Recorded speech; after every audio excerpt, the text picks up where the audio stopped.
Today's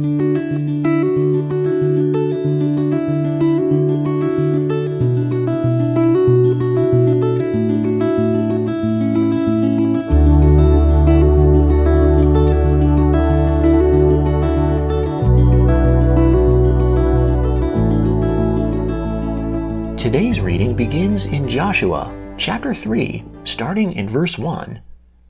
Joshua got up early in the morning, and they moved from Shittim and came to the Jordan, he and all the children of Israel. They camped there before they crossed over. After 3 days, the officers went through the middle of the camp, and they commanded the people, saying, "When you see the ark of the Lord your God's covenant and the Levitical priests bearing it, then leave your place and follow it. Yet there shall be a space between you and it of about 2,000 cubits by measure. Don't come closer to it, that you may know the way by which you must go, for you have not passed this way before." Joshua said to the people, "Sanctify yourselves, for tomorrow the Lord will do wonders amongst you." Joshua spoke to the priests, saying, "Take up the ark of the covenant and cross over before the people." They took up the ark of the covenant and went before the people. The Lord said to Joshua, "Today I will begin to magnify you in the sight of all Israel, that they may know that as I was with Moses, so I will be with you. You shall command the priests who bear the ark of the covenant, saying, When you come to the brink of the waters of the Jordan, you shall stand still in the Jordan." Joshua said to the children of Israel, "Come here, and hear the words of the Lord your God." Joshua said, "By this you shall know that the living God is amongst you, and that he will without fail drive the Canaanite, the Hittite, the Hivite, the Perizzite, the Girgashite, the Amorite, and the Jebusite out from before you. Behold, the ark of the covenant of the Lord of all the earth passes over before you into the Jordan. Now therefore take 12 men out of the tribes of Israel, for every tribe a man. It shall be that when the soles of the feet of the priests who bear the ark of the Lord of all the earth, rest in the waters of the Jordan, that the waters of the Jordan will be cut off. The waters that come down from above shall stand in one heap. When the people moved from their tents to pass over the Jordan, the priests who bore the ark of the covenant being before the people, and when those who bore the ark had come to the Jordan, and the feet of the priests who bore the ark had dipped in the edge of the water, for the Jordan overflows all its banks all the time of harvest, the waters which came down from above stood and rose up in one heap a great way off, at Adam, the city that is beside Zarethan. And those who went down towards the sea of the Arabah, even the salt sea, were wholly cut off. Then the people passed over near Jericho. The priests who bore the ark of the Lord's covenant stood firm on dry ground in the middle of the Jordan, and all Israel crossed over on dry ground, until all the nation had passed completely over the Jordan. When all the nation had completely crossed over the Jordan, the Lord spoke to Joshua, saying, "Take 12 men out of the people, a man out of every tribe, and command them, saying, Take from out of the middle of the Jordan, out of the place where the priests' feet stood firm, 12 stones. Carry them over with you, and lay them down in the place where you'll camp tonight." Then Joshua called the 12 men whom he had prepared of the children of Israel, a man out of every tribe. Joshua said to them, "Cross before the ark of the Lord your God into the middle of the Jordan, and each of you pick up a stone and put it on your shoulder, according to the number of the tribes of the children of Israel, that this may be a sign amongst you, that when your children ask in the future, saying, 'What do you mean by these stones?' then you shall tell them, because the waters of the Jordan were cut off before the ark of the Lord's covenant.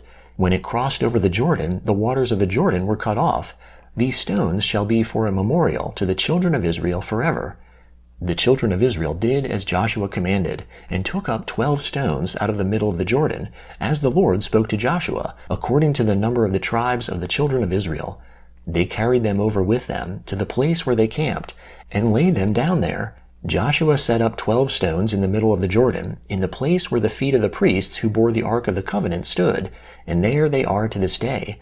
For the priests who bore the ark stood in the middle of the Jordan, until everything was finished that the Lord commanded Joshua to speak to the people, according to all that Moses commanded Joshua, and the people hurried and passed over. When all the people had completely crossed over, the Lord's ark crossed over with the priests in the presence of the people. The children of Reuben and the children of Gad and the half-tribe of Manasseh crossed over armed before the children of Israel, as Moses spoke to them. About 40,000 men, ready and armed for war, passed over before the Lord to battle, to the plains of Jericho. On that day, the Lord magnified Joshua in the sight of all Israel, and they feared him, as they feared Moses, all the days of his life. The Lord spoke to Joshua, saying, "Command the priests who bear the ark of the covenant, that they come up out of the Jordan." Joshua therefore commanded the priests, saying, "Come up out of the Jordan." When the priests who bore the ark of the Lord's covenant had come up out of the middle of the Jordan, and the soles of the priests' feet had been lifted up to the dry ground, the waters of the Jordan returned to their place, and went over all its banks, as before. The people came up out of the Jordan on the 10th day of the first month, and encamped in Gilgal, on the east border of Jericho. Joshua set up those 12 stones, which they took out of the Jordan, in Gilgal. He spoke to the children of Israel, saying, "When your children ask their fathers in time to come, saying, 'What do these stones mean?' then you shall let your children know, saying, 'Israel came over this Jordan on dry land.' For the Lord your God dried up the waters of the Jordan from before you, until you had crossed over, as the Lord your God did to the Red Sea, which he dried up from before us, until we had crossed over, that all the peoples of the earth may know that the Lord's hand is mighty, and that you may fear the Lord your God forever." The Gospel of Luke, chapter 14, starting in verse 7. He, that is Jesus, spoke a parable to those who were invited, when he noticed how they chose the best seats, and said to them, "When you are invited by anyone to a wedding feast, don't sit in the best seat, since perhaps someone more honorable than you might be invited by him, and he who invited both of you would come and tell you, 'Make room for this person.' Then you would begin, with shame, to take the lowest place. But when you are invited, go and sit in the lowest place, so that when he who invited you comes, he may tell you, 'Friend, move up higher.' Then you will be honored in the presence of all who sit at the table with you.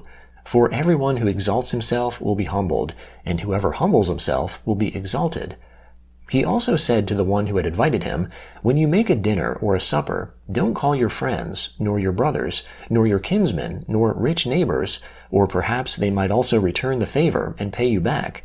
But when you make a feast, ask the poor, the maimed, the lame, or the blind, and you will be blessed, because they don't have the resources to repay you, for you will be repaid in the resurrection of the righteous." When one of those who sat at the table with him heard these things, he said to him, "Blessed is he who will feast in God's kingdom." But he said to him, "A certain man made a great supper, and he invited many people. He sent out his servant at supper time to tell those who were invited, 'Come, for everything is ready now.' They all, as one, began to make excuses. The first said to him, 'I have bought a field, and I must go and see it. Please have me excused.' Another said, 'I have bought 5 yoke of oxen, and I must go try them out. Please have me excused.' Another said, 'I have married a wife, and therefore I can't come.' That servant came and told his lord these things. Then the master of the house, being angry, said to his servant, 'Go out quickly into the streets and lanes of the city, and bring in the poor, maimed, blind, and lame.' The servant said, 'Lord, it is done as you commanded, and there is still room.' The Lord said to the servant, 'Go out into the highways and hedges, and compel them to come in, that my house may be filled. For I tell you that none of those men who were invited will taste of my supper.' Now great multitudes were going with him. He turned and said to them, 'If anyone comes to me and doesn't disregard his own father, mother, wife, children, brothers, and sisters, yes, and his own life also, he can't be my disciple. Whoever doesn't bear his own cross and come after me can't be my disciple. For which of you, desiring to build a tower, doesn't first sit down and count the cost to see if he has enough to complete it? Or perhaps when he has laid a foundation and isn't able to finish, everyone who sees begins to mock him, saying, 'This man began to build and wasn't able to finish.' Or what king, as he goes to encounter another king in war, will not sit down first and consider whether he is able with 10,000 to meet him who comes against him with 20,000? Or else, while the other is yet a great way off, he sends an envoy and asks for conditions of peace. So therefore, whoever of you doesn't renounce all that he has, he can't be my disciple. Salt is good, but if the salt becomes flat and tasteless, with what do you season it? It is fit neither for the soil nor for the manure pile. It is thrown out. He who has ears to hear, let him hear." Psalm 80, beginning in verse 1. Hear us, shepherd of Israel, you who lead Joseph like a flock. You who sit above the cherubim, shine out. Before Ephraim, Benjamin, and Manasseh, stir up your might. Come to save us. Turn us again, God. Cause your face to shine, and we will be saved. Lord God of armies, how long will you be angry against the prayer of your people? You have fed them with the bread of tears, and given them tears to drink in large measure. You make us a source of contention to our neighbors. Our enemies laugh amongst themselves. Turn us again, God of armies. Cause your face to shine, and we will be saved. You brought a vine out of Egypt. You drove out the nations and planted it. You cleared the ground for it. It took deep root and filled the land. The mountains were covered with its shadow. Its boughs were like God's cedars.